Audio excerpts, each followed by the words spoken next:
El auge de la civilización maya comenzó en lo que hoy es el sur de México, Guatemala, Honduras y Belice. En la actualidad es considerado como el más avanzado de los pueblos prehispánicos. Lo que destacaba a los mayas de otras civilizaciones era su extraordinaria ideología pacifista.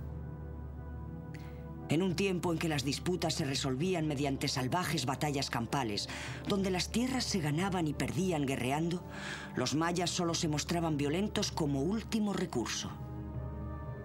Solamente tomaban las armas en ausencia de una alternativa pacífica. Así, las páginas de la historia maya se han escrito, en gran parte, sin ningún tipo de derramamiento de sangre. Aunque los verdaderos orígenes de la civilización maya permanecen sin determinar, se cree que se estableció un asentamiento a lo largo del río Panuco en un tiempo tan remoto como 2000 años antes de Cristo. Los mayas eran una raza nómada que sobrevivía gracias a la caza, pesca y la agricultura.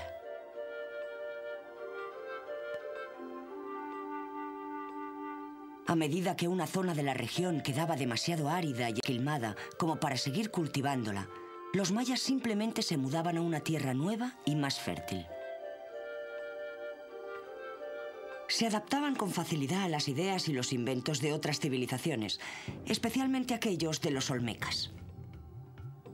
Gradualmente, los mayas desarrollaron las ideas de las poblaciones locales, moldeándolas para que se ajustaran a su propio y único estilo de vida. Una de las costumbres adoptadas por los mayas fue el método Ray de agricultura, que suponía quemar la tierra y luego cultivar sobre las cenizas la dieta básica maya de trigo y maíz. Aunque el método Ray era muy eficaz, iba a tener efectos negativos a largo plazo en el estilo de vida maya. Con el paso de los años, grandes áreas de tierra se volvieron estériles, lo que obligó a las tribus a una búsqueda cada vez más amplia de suelo fértil. La nación maya empezó a fragmentarse y dividirse, estableciéndose en muchas poblaciones y asentamientos nuevos por toda la región. Como resultado de esto, los mayas se vieron obligados a adoptar un estilo de vida más estático, dejando atrás su anterior estilo nómada. Los mayas, tal y como los conocemos hoy, aparecieron alrededor del año 250 después de Cristo. Esto es lo que nosotros llamamos el período clásico maya. Existe, en efecto, una gran controversia acerca de cuáles son realmente los orígenes de los mayas. Sabemos que los aztecas, por ejemplo, fueron la cultura madre de Mesoamérica, y parece que los mayas simplemente adaptaron lo que les pareció mejor de la cultura azteca. Fueron los primeros en dejar constancia de las cosas con sus jeroglíficos, los primeros en registrar fechas y calendarios, y los primeros en erigir monumentos en las ciudades como proyectos comunitarios. La población más pobre de la sociedad maya vivía en frágiles cabañas rectangulares hechas de paja entretejida u hojas de palmera.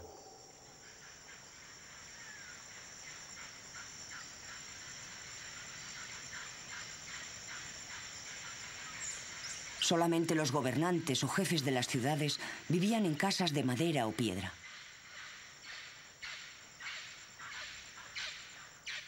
El lujo relativo de estas viviendas era que poseían 2 habitaciones amuebladas, con alfombras y pinturas de colores vivos en las paredes, adornadas con ornamentos hechos de arcilla. La dieta era muy similar a lo que hoy conocemos como dieta de Mesoamérica. La dieta consistía en maíz, que utilizaban para todo tipo de comidas, especialmente tortillas como las que comen actualmente. Estas son pastas planas presentes en todas las comidas. Los mayas también cocinaban alimentos a los que estamos acostumbrados, como tomates, zumos, judías, chilis, aguacates. Por supuesto, si habitaban las regiones costeras, eran pescadores entusiastas y tenían toda clase de pescado. Por otra parte, los mayas que vivían en la jungla comían cosas que no creo que ni ustedes ni yo quisiéramos comer. Cazaban monos y serpientes, comían insectos, ranas, pescado de los estanques y recolectaban cualquier vegetal comestible que encontraran en las plantas que les rodeaban en la jungla. La mujer jugaba un importante papel en la sociedad maya. Además de las tareas diarias de cocinar y tejer, Su labor era crucial para el establecimiento y mantenimiento de alianzas entre tribus. Se esperaba que las mujeres proporcionaran a la tribu el mayor número de hijos posible, ya que la esperanza de vida era corta y de cada 3 niños que nacían, morían 2.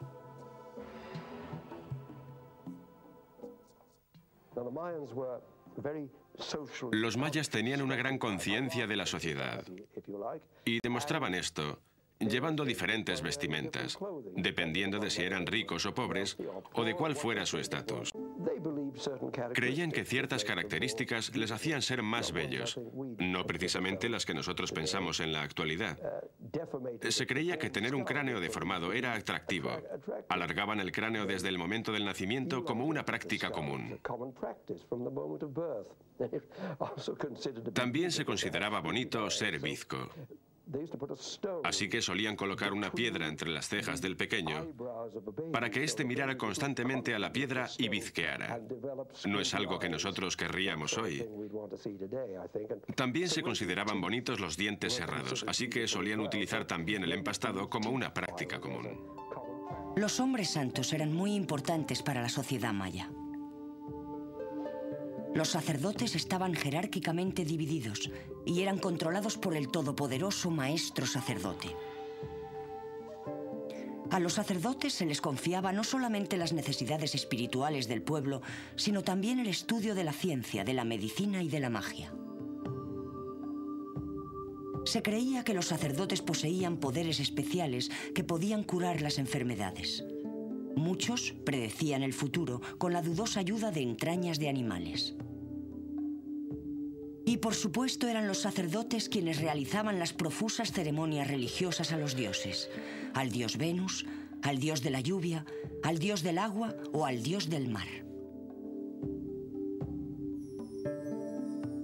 A menudo toda la población asistía a estas grandes ceremonias. La responsabilidad de los sacrificios humanos recaía en los sacerdotes. Después de los años 60, hubo una tendencia a pensar que los mayas eran una benévola sociedad autocrática. De hecho, lo que hemos aprendido desde entonces nos lleva exactamente a lo contrario. Encontramos monumentos que representan rituales sangrientos, como el de mujeres que se pasaban por la lengua una cuerda hecha de espinas. Este derramamiento de sangre inducía a visiones y alucinaciones, las cuales producían un estado perfecto para un supuesto diálogo entre los hombres y sus dioses. Por supuesto, uno de los problemas era que tenían falta de agua, y los mayas ofrecían sacrificios humanos a Chak, el dios de la lluvia.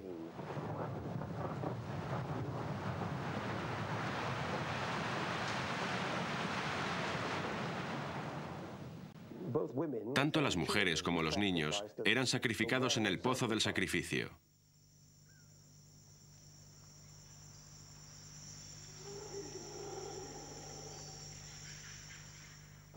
El más grande fue drenado por el explorador Thompson y más tarde por un famoso arqueólogo mexicano.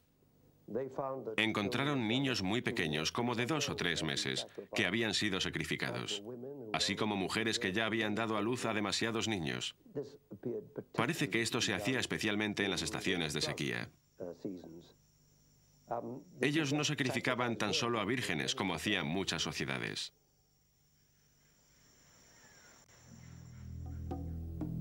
Ningún experto ha conseguido identificar con precisión las razones del progresivo declive del antiguo imperio maya a partir del siglo X, aunque existen muchas teorías. Algunos creen que las dolencias y enfermedades como la malaria diezmaron la población, forzando a los mayas a desplazarse hacia lejanas regiones sin epidemias. Otros piensan que los mayas fueron invadidos y expulsados de sus tierras por agresivas tribus desconocidas.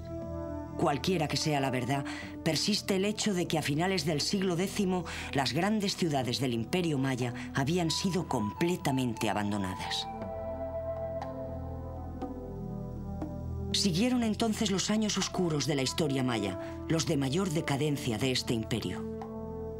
El hecho de que se sepa tan poco de este periodo solo ha servido para aumentar el aura de misterio que todavía rodea a esta civilización. De cualquier forma, en el siglo XI comenzó un nuevo periodo de florecimiento conocido hoy como el Renacimiento Maya.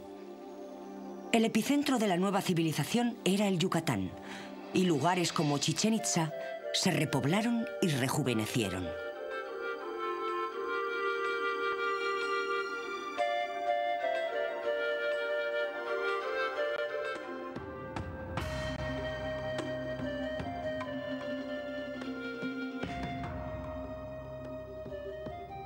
Chichén Itzá tiene muchos otros palacios importantes, entre ellos el juego de pelota, el templo de monjas y el caracol, así llamado por su magnífica escalera de caracol interior, que data del período tolteca maya.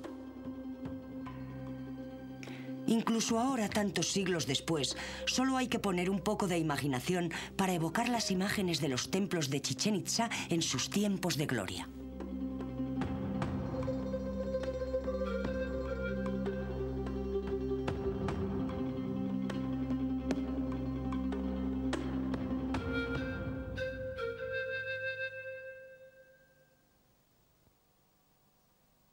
El pueblo maya floreció y prosperó hasta el siglo XVI, momento en que surgió una nueva y poderosa amenaza de ultramar.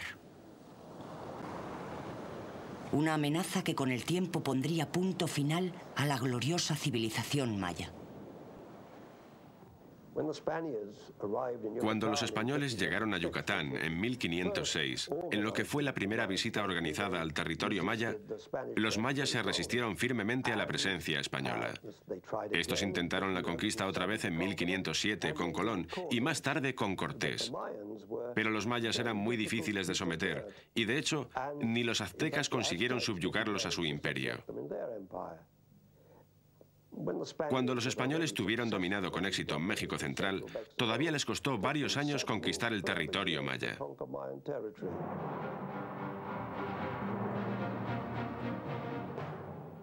Los españoles, bajo el carismático liderazgo de Hernán Cortés, atracaron en el Yucatán en 1518.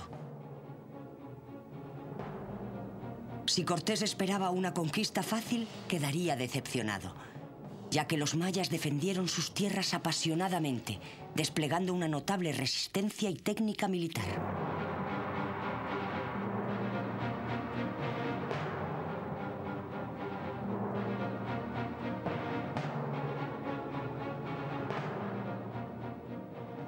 De hecho, pasaron muchos años antes de que toda la región maya estuviera bajo el control español.